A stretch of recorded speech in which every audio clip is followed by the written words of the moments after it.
kung dati sumasamba po sila sa karton, ngayon mga kababayan, ang sinasamba na po nila pansit para makalabas sa madalit salita itong si dating Pangulong Duterte. So ngayon ito, pakinggan nyo, ganito ang nangyayari kapag ka ikaw ay panatiko ni Duterte. Ito, i-play po natin. Ang pansit na ito ay magbibigay good luck kay Tatay Digong ngayon na araw na yun na pang-apat for hearing. Please, ICC, you see everything, you sue everything that the Filipino people. Okay, kita nyo yung mga kasamahan niyan DDC. Ito, nakatingin na lang doon sa isang sulok, mga kababayan. Malaki ang diferensya. He do his best to support Tatay Digong. Ang pansit na ito ay magbibigay good luck kay Tatay Digong ngayon na araw na yun na pang-apat for hearing. Please, ICC, you see everything, you sue everything that the Filipino people do his best to support Tatay Digong. Ang pansit na ito ay magbibigay good luck kay Tatay Digong ngayon. Diba? Yan mga kababayan ang nangyayari kapag ka ikaw ay Duterte fanatics. Talagang masisiraan ka ng bait. Diba kung dati sinasamba nila yung karton, ngayon mga kababayan pansit na. Yung kanilang sinasamba para lang makalabas, ito pong si dating Pangulong Duterte kahit malabo nang mangyari talaga mga kababayan dahil sa bigat ng kaso ni dating Pangulong Duterte. So ngayon mga kababayan, hindi na rin nakakapagtaka kung bakit yung mga nagko-comment dito at sumasamba kay Sara Duterte, talagang boplax din. Mga kababayan, dahil kung matatandaan nyo, kagabi po naglabas ng pahayag si Sara Duterte patungkol po mga kababayan sa nangyayaring crisis lalo na po pagdating sa langis kasi alam naman po natin na nagmahal mga kababayan ang presyo ng petrolyo. Ngayon mga kababayan, kung matatandaan nyo, di ba may plano ang ating mahal na presidente kung paano kahit papaano makakatulong sa mga kababayang Pilipino po natin lalo na sa mga driver, mga magsasaka mga kababayan at mga mangingisda which is yung subsidy na ibibigay ng ating pamahalaan. So ngayon, pakinggan nyo mga kababayan kung ano yung solusyon ni Sara Duterte sa crisis na pinagdadaanan po ng ating bansa dulot mga kababayan sa gera ng sa pagitan po ng Amerika at saka po ng Iran. Ito i-play po natin. Mga kababayan, assalamualaikum. Kasi tandaan nyo sinabi ni Presidente, sama-sama tayong magtipid. Ibig sabihin, kung hindi naman ginagamit yung kuryente, mga kababayan, talagang patayin sa madalit salita. Kung hindi mo naman ginagamit yung kuryente, paalis ka ng bahay, much better, hugutin mo yung mga saksak doon sa bahay mo. Ngayon naman mga kababayan, kung wala ka namang pupuntahan na importante, much better, wag ka nang umalis ng bahay. Sa madalit salita, magtipid. Mga kababayan, at iwasan na yung patravel-travel katulad ng ginagawa ni Sara Duterte. So ngayon, ganito po mga kababayan, ang naging pahayag ni Vice President Sara Duterte. Kasi ang pinag-uusapan natin dito, pagtitipid mga kababayan, para kahit papaano, makatulong tayo sa pamahalaan. So ito, i-play po natin. Assalamualaikum warahmatullahi wabarakatuh. Madayaw, umayo adlaw kaninyong tanan. Magandang araw sa inyo lahat. Marami sa atin ang nag-aalala. Patuloy ang pagtaas ng presyo ng mga pangunahing bilihin at kasabay ng pagtaas ng presyo ng langis, mas matindi ang magiging hirap. Binibilang ng mga magulang ang bawat piso at marami sa atin ang nag-aalala sa susunod na mangyayari. Nais kong ipaalam sa inyo, hindi kayo nag-iisa. Bakit? Tayong lahat ay dadaan sa paghihirap na ito. Dyan pa lang, kaplastika na po yan mga kababayan. Tayo, maghihirap tayo. Tayo, makakaranas tayo mga kababayan ng matinding hirap sa totoo lang. Pero, sabi ko nga po sa inyo mga kababayan, ang lahat ng bagay ay magiging madali kung masuunahin mo yung pagtatrabaho kaysa tumunganga at bumatiko sa gobyerno. Ngayon naman mga kababayan, aminin natin or hindi, or aminin man nila or hindi mga kababayan, alam naman natin na malabong makaranas ng hirap etong si Sara Duterte sa dami ng pera na nakulimbat po niya, allegedly. So ngayon, ituloy pa natin. Nararamdaman natin lahat ang bigat ng pagtaas ng presyo, lalo na ng pagkain. Ngunit meron pa tayong magagawa bilang mamamayan at isang komunidad. At lalong merong kailangan gawin ang pamahalaan. Para sa ating mga lokal na pamahalaan, marami sa mga non-essential na mga aktibidad na gumagamit ng langis ang pwedeng ipagbawal muna, tulad ng parada. Bakit hindi mo pagsabihan yung mga didisit na taga-suporta mo na maya't maya yung rally at parada para patalsikin ng presidente? O bakit hindi ka manawagan sa mga taga-suporta mo na didisit na puro rally ang iniisip para lang mapatalsik si PBBM? Di po ba mga kababayan, dapat ang una mong pinagsasabihan yung mga taga-suporta mo na halos buwan-buwan may protesta, may rally. Di ba may magaganap na rally sa March 11, mga kababayan, pakitama na lamang po ko kung ako po ay mali. At yun daw po ay pagsuporta kay Digonggong. So ngayon mga kababayan, bakit hindi niyo pagbawalan yon? Bakit hindi siya manawagan na itigil muna yung mga rally or mga kilos protesta nito pong kanyang mga taga-suporta para patalsikin ang kasalukuyang presidenteng nakaupo kung talagang may malasakit siya sa ating bansa. Ano po? Anyway, tuloy pa natin. Sa festival, bumuo ng komite para bantayan ang presyo ng bigas, mantika, pamasahe at iba pang pangunahing bilihin na apektado ng langis at bigyan ng maagang abiso ang mga mamimili at negosyante sa pagtaas ng presyo. Ang pinag-uusapan natin pagtitipid, pero ang panawagan niya, bumuo daw po ng komite. Ano po, na magbabantay daw po sa pagtaas ng presyo ng pagkain at langis, mga kababayan. Di pag-aaksaya pa rin ng pera ng mga kababayang Pilipino po natin. Alam nyo mga kababayan, mas maganda pa yung panawagan ni Presidente. Diba? Ano yung sinabi ni Presidente? Kung hindi naman kailangan, kung hindi naman mahalaga yung mga pupuntahan, iwasan mo na yung travel. At alam natin kung sino yung pinakatinamaan doon, mga kababayan. At maliwanag din naman ang sinabi ng Presidente na ito ay malalampasan natin. Kasi sa totoo lang mga kababayan, hindi naman na ito bago.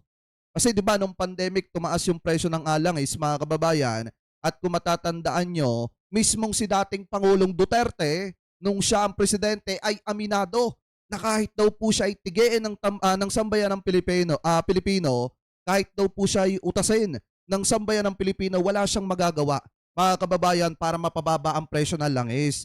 Kasi 'di ba, kung mapapansin nyo, parang ang dating kasi ang sinisisi kasi nung iba sa pagtaas ng presyo ng langis kasi wala daw magagawa ay si PBBM. Pero wag po nating kakalimutan ito, mga kababayan. Ito 7 years ago, sabi dito ni dating Pangulong Duterte, kahit utasin nyo pa ako, walang magagawa kapag ka nagmahal ang langis. Ito, play natin. Ito, 7 years ago to ha. Ito po ay na-post noong December 14, 2018, mga kababayan. So every time there is an oil increase, lahat yan, 2 weeks after, 15 days after, the prices of everything follow suit. Kaya kung paskin na. Alitin ko ng kaunti kasi nawawala yung signal natin. So every time there is an oil increase, lahat yan, 2 weeks after, 15 days after, the prices of everything follow suit. Kaya kung paskin na patayin ninyo ako, sunugin ninyo yung Congress, wala talaga tayong magawa. Yan. Because Diba? we are dependent on oil. Buti pa si Presidente. Buti pa si PBBM. Anong sinabi niya? Bagamat wala tayong control dyan, gagawa or gumagawa ng paraan ng ating pamahalaan para kahit papaano maibsan yung bigat na pasanay ng mga kababayang Pilipino po natin, especially yung mga driver, yung mga magsasaka, at yung mga mangingisda na gumagamit ng petrolyo, mga kababayan, sa pamamagitan ng subsidy na ibinibigay po ng ating pamahalaan or ibibigay ng ating pamahalaan. So ngayon kay dating Pangulong Duterte, kahit daw po anong gawin nyo sa kanya, kahit anuhin nyo ang Congress, ang Kamara, wala daw po talagang magagawa kasi wala daw tayong sariling langis. Ayun yung sabi ni dating Pangulong Duterte And we do not have the buffer stock na reserva na sabihin natin, wag nanit nang gamitin ito. This is a reserve. Just in case there's trouble, world war again, or what. You have this stock to move your... Ito pa mga kababayan, baka sabihin ng iba, hindi. Wala namang ganyan sinabi si dating Pangulong Duterte. Tandaan nyo, nabalita pa dati yan sa GMA. Sana hindi tayo makapiright, mga kababayan. Wala rang magagawa si Pangulong Duterte sa mataas na presyo ng langis. Sa talumpati sa Malacanang, sabi ng Pangulo, walang buffer o reserbang langis ang Pilipinas. Lalo pang araw-lala ang sitwasyon dahil sa iringan ng Amerika at Iran sa Middle East. At kapag Ayan yung iringan mga kababayan sa pagitan po ng Amerika at ng Iran, dati na pong usapin yan. At ito pong balitang ito ay nailabas mga kababayan noong October 24, 2018. At mismong si dating Pangulong Duterte ay aminadong walang magagawa tungkol sa mataas na presyo ng langis, pati ng mga bilihin nung mga panahon na siya ang presidente. Etong sinasabi ko sa inyo mga kababayan. Ano po etong sinasabi ko sa inyo, ito po ay totoo. Kasi ayan po nasa sa balita 7 years ago. Ito ay play pa natin. tumaas ang presyo ng langis, kadalasan daw sumusunod dito ang presyo ng ibang bilihin. Now, you can crucify me if you want. Behead me if you want in public. I cannot do anything about the oil. Ayan diba? Aminado si dating Pangulong Duterte na wala siyang magagawa nung panahon na siya ang presidente. Lalo na't umiinit daw po yung iringan sa pagitan ng Amerika at ng Iran. Buti pa si PBBM may nagawa. Buti pa si PBBM may solusyon. Eto, mismong patunay na yan mga kababayan baka sabihin nung iba, Jake, fake news ka naman. Ito na nga yung source Hindi lang kasi gaanong pinansin dati nung panahon ni dating Pangulong Duterte yung mga ganitong klase ng problema. Kasi nga yung mga tao, lalo na maraming mga panatiko ni Duterte dati ang bulag na bulag. So eto, yan kung titingnan nyo mga kababayan. Anyway, balik tayo dito kay Sarah. Magbahagi ng impormasyon sa pagbabago ng presyo at turuan ng pamilya ng praktikal na hakbang sa pagtitipid, tulad ng pagbawas ng paggamit ng sasakyan at kuryente. Sa sarili mo yan sabihin mo, Vice President. Sa iyong sarili mo mismo sabihin yan. Palakasin ang suporta sa lokal na magsasaka at maliliit na supplier upang mabawasan umasa sa imported na produkto para makapagbigay ito ng buffer sa biglaang pagtaas ng presyo. Trabahuin mo.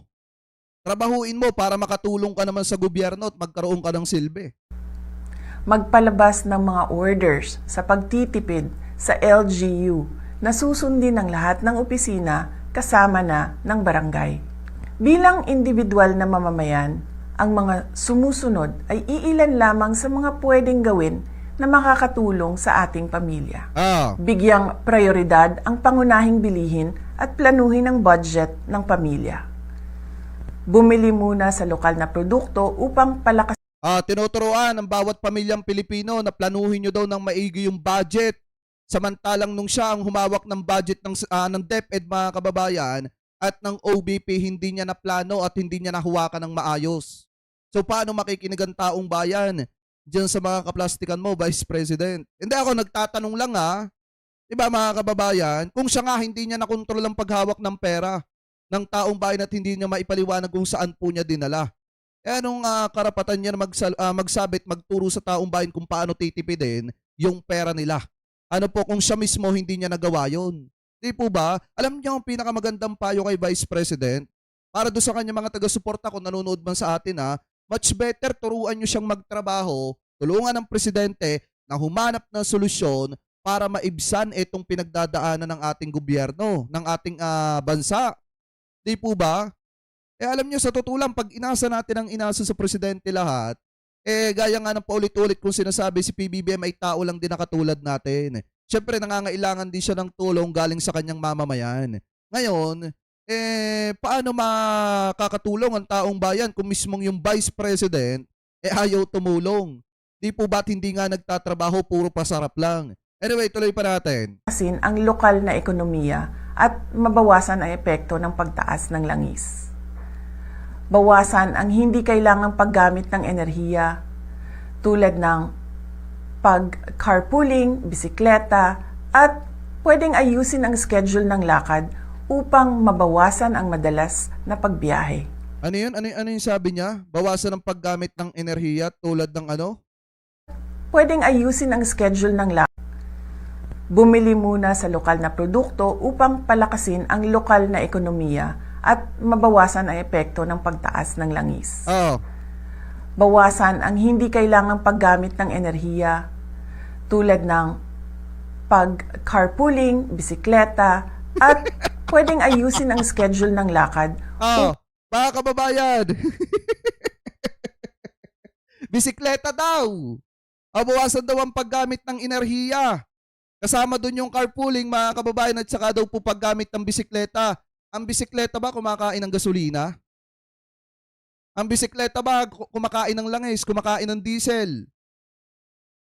Mga kababayan, ito, ang bisikleta ba kumakain ng kuryente? Ayan o.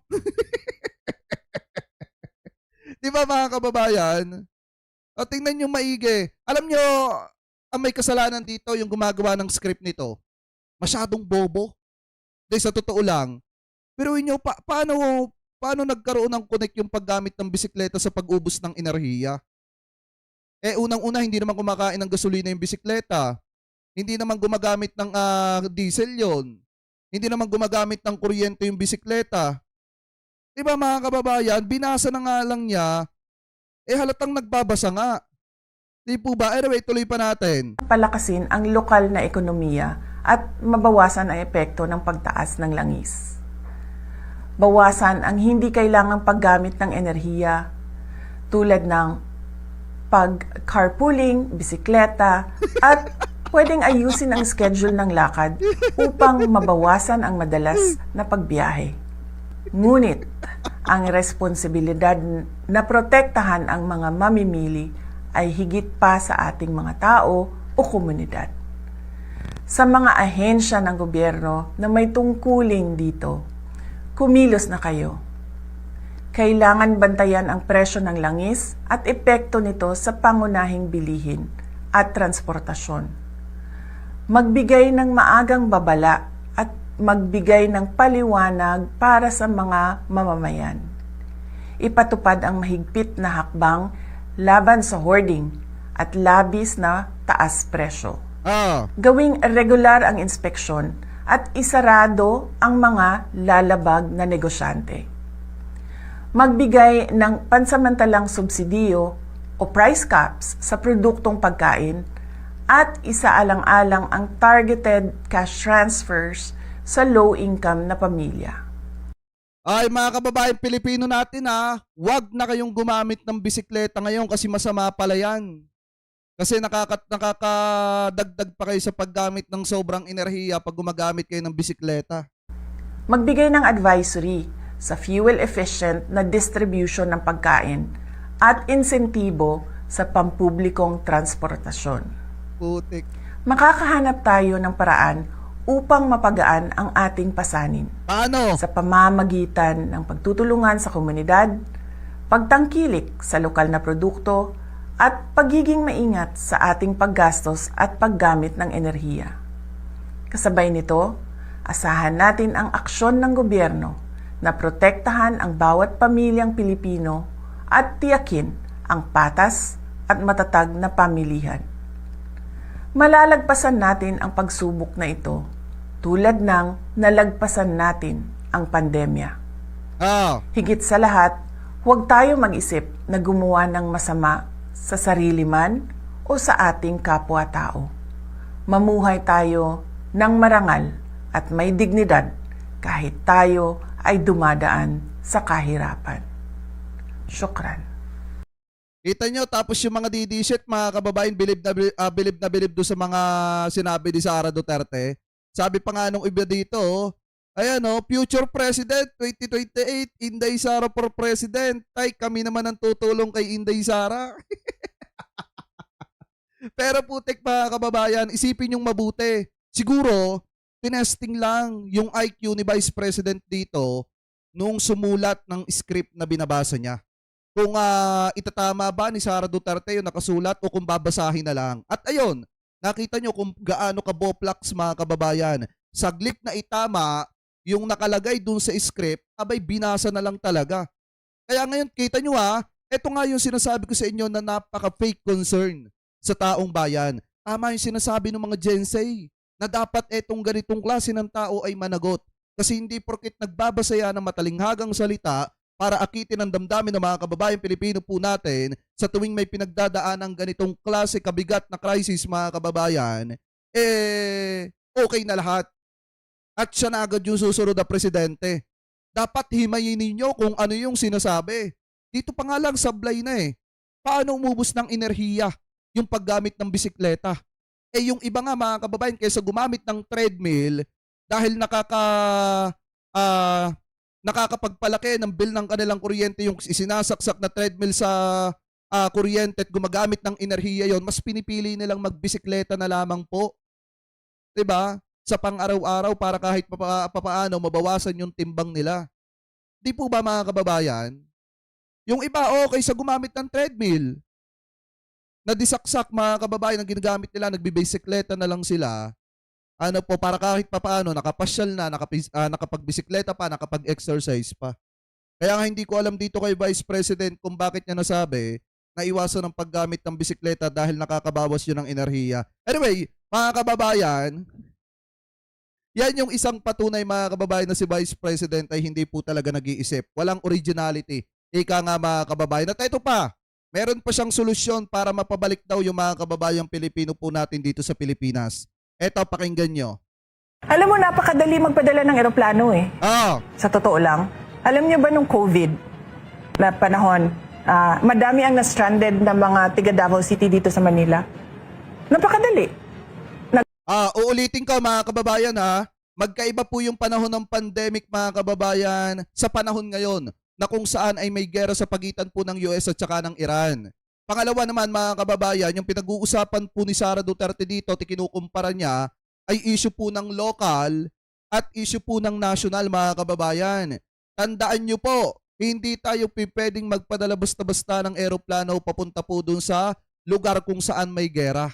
Eh kung yun nga mga bansa or kung yun nga mga kalapit bansa nitong Iran mga kababayan ay nagbawal gumamit ng mga paliparan dahil nga posibleng tamaan ng mga missile, yung mga sasakyang panghimpapawid nila, eh tayo pa kaya? Eh dahil nangyari niya, saglit na matulungan natin yung mga kababayan nating OFW, dinala pa natin sa kapahamakan kung sakaling magpapadala tayo ng eroplano doon.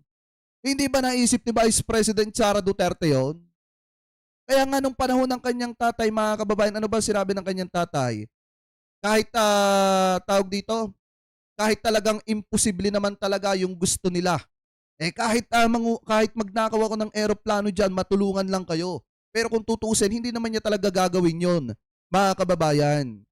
Ngayon, kung titingnan nyo yung sinabi ng presidente, yung sinabi ni PBBM na still monitoring pa rin, nagmo-monitor pa rin yung ating bansa sa mga kababayan Pilipino po natin na apektado ng sigalot sa pagitan po ng Amerika at ng US, yun yung mas pinakamainam na paraan na dapat po natin gawin kaysa sundin natin yung sinasabi ni Sara Duterte na magpadala tayo ng eroplano doon mga kababayan at ang ending mapapahamak lang yung mga kababayang OFW po natin.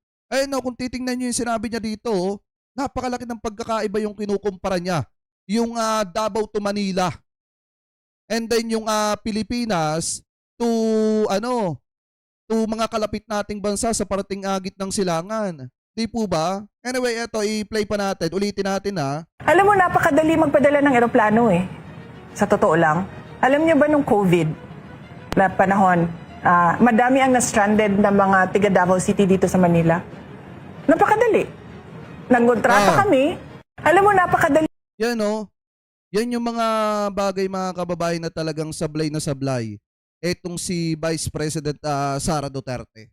Kasi pwede naman tayo magpadala ng eroplano doon mga kababayan sa Iran. O pwede tayo magpadala ng eroplano doon sa mga apektadong lugar ng gera sa pagitan po ng US at saka ng Amerika. Pero kapag ba may nangyari sa mga kababayang OFW po natin, sasaluhin ba niya ang galit ng mga kamag-anak ng mga yan? Di po ba? Or di kaya naman mga kababayan, sasaluhin niya ba yung buhay or kahihinatnan nung maling desisyon po niya? Di po ba mga kababayan? Magkaiba po ang pandemya sa gera. Tandaan niyo po yan mga kababayan. Anyway, ituloy pa natin kasi meron pang isang sinabi dito si Vice President patungkol naman po mga kababayan sa edukasyon. Pakinggan niyo mabuti ha. Sinisi pa yung mga guro. Ay hindi natututo. At yung teacher na nagtuturo doon ay hindi marunong magturo. Ay, At sabi yan. yung teacher na marunong magturo, walang kwenta yung kanyang curriculum, yung tinuturo niya sa bata. 'Di ba? Tapos nandun tayo sa Parang ang dating dito, yung teacher pa may kasalanan at saka yung curriculum na itinuturo dun sa mga bata. Eh naging sekretary siya ng DepEd, bakit hindi mo binago? Bakit hindi ka gumawa ng solusyon para yung mga kabataan matuto? 'Di ba? Eh kung matatandaan nyo mga kababayan, nung siya po ang sekretary ng DepEd, bumaba ng matindi ang antas ng edukasyon dito sa Pilipinas dahil napabayaan po niya. Tapos ngayon, parang kasalanan pa ng mga teacher kung bakit hindi natututo yung mga estudyante. Alam niyo po ba mga kababayan, lagi pong ipinapaalala ito sa amin nung kami nag-aaral pa, na ang unang mga bagay na pwede mong matutunan ay sa tahanan mo muna. And then mga kababayan, pagdating mo ng eskwelahan, kung titingnan nyo, kung iigihin nyo lang yung pag-aaral at kung inaalalayan din kayo ng mga magulang nyo, matututo talaga kayo. Eh meron talaga mga bata dyan na tamad na kinakailangan talagang pukpukin para matuto. Di po ba? Ano yung pukpukin? Pukpukin sa pag-aaral. Di po ba mga kababayan? Yan yung malimit sinasabi ng mga matatanda. So anyway, ituloy pa natin. Mento na at bakal ng classroom na ito. Ang mahalaga sa edukasyon ay yung natututo yung bata. Hindi yung kung saan siya nakaupo araw-araw. Magandang idea ni Mama, no? Dahil ngayon nga talagang mas Oh, Badat Bay, sanay ka ba talagang makipag-usap sa Boplax? Talagang porket idolo mo, porket sinusuportahan mo kahit mali na yung sinasabi, okay lang sa'yo? Diba mga kababayan, alam nyo maling-mali yan, nasisihin mo yung teacher lalo na kung naging sekretary ka ng DepEd tapos hindi mo natutukan ng Departamento ng Edukasyon.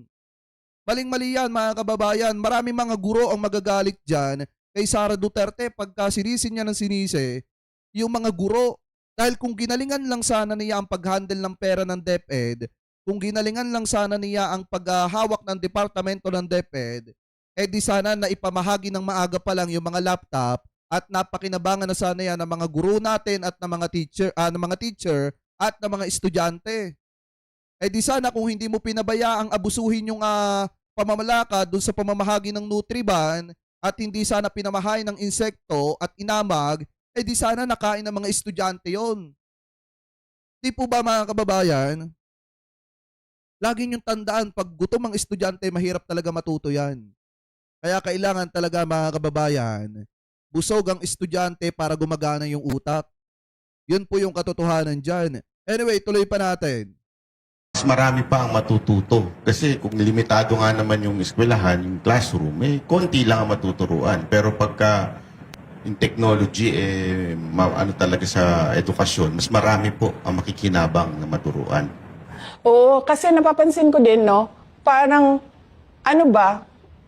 Parang sa opisina ba? Ganito din kasi sa classroom eh. Uupo ka dyan ng siguro sabihin natin 7 hours. 7 hours. Hindi na natin titingnan or bibilangin kung ano ba yung ilang hours ba yung meron kang natutunan dyan at ilang hours yung wala kang natutunan. Ganyan din sa trabaho, di ba? Papasok ka ng 8 hours. Hindi naman tinitingnan eh kung ano ang na-accomplish mo dun sa 8 hours mo. Merong iba dyan, tapos na yung trabaho nila in 2 hours. Alam nyo mga kababayan na ako, talagang Banat Bay, Boss Dada, Boss Dede, tsaka yung mga banateros, sinusuportahan ko kayo sa ginagawa nyong yan. Na ini-interview nyo si Sara Duterte, ngayon pa lang na maaga na. Bakit mga kababayan? Kasi ngayon pa lang nakikita natin kung gaano siya kabobo.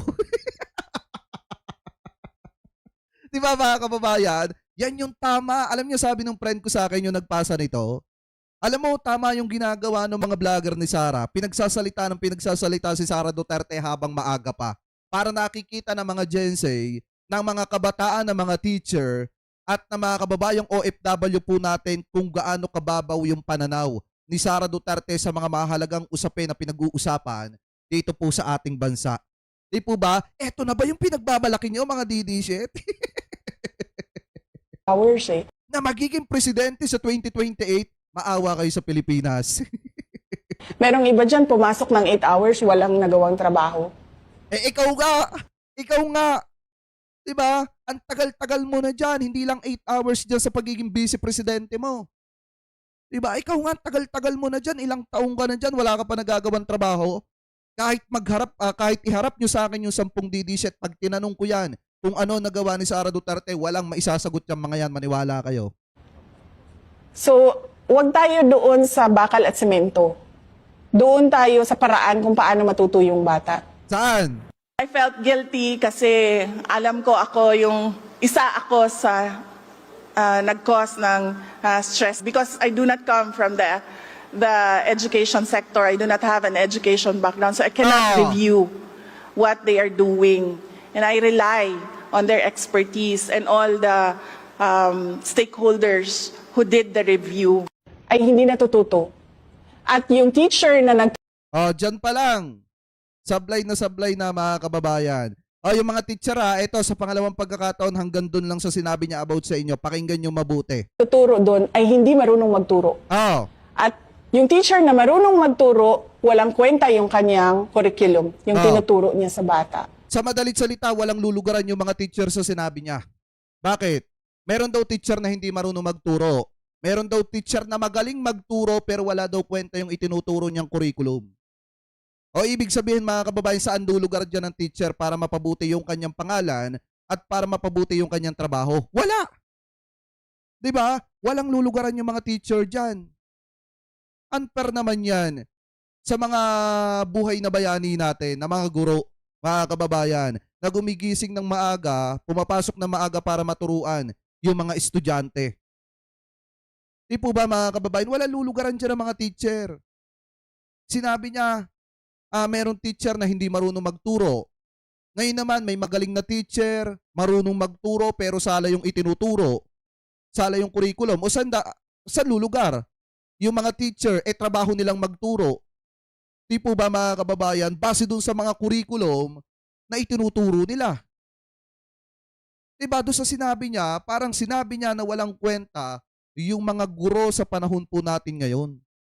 Yun yung gusto niyang ipamulat sa mga estudyante, sa mga kabataan. Pangit po yan. Dahil kung hindi dahil sa mga guro, wala tayo lahat sa kung ano yung kinaroroonan natin. At hindi ka magiging Vice President Sara Duterte. Diba? Anyway, mga kababayan, kung kayo po tatanungin, ano po masasabi ninyo, hingil po dito sa kabubuhang taglay ni Vice President Sara Duterte. Comment below na lamang po kung ano po masasabi nyo. Kasi unang-una, trabaho po niya na ayusin ang edukasyon ng panahon na hawak niya, ang DepEd. Pangalawa, mga kababayan, siya ang Vice Presidente ng bansa at dapat isa siya sa humahanap ng paraan o solusyon para makatulong sa Presidente. Ano po kung paano ibangon at kung paano malulusutan o mapagdadaanan, ito pong pinagdadaanan ng ating bansa patungkol po sa pagmahal ng petrolyo at saka po langis, mga kababayan. At pangatlo, hindi po umuubos ng enerhiya ang pagbibisikleta. Tandaan nyo po yan, mga kababayan. So siguro yung word of today natin o yung words of today natin, mga kababayan, bisikleta. Diba mga kababayan, bisikleta. Anyway, kayo po ano po masasabi nyo? Hingil po dyan, comment below na lamang po kung ano pong comment at opinion po ninyo. Hingil po dyan.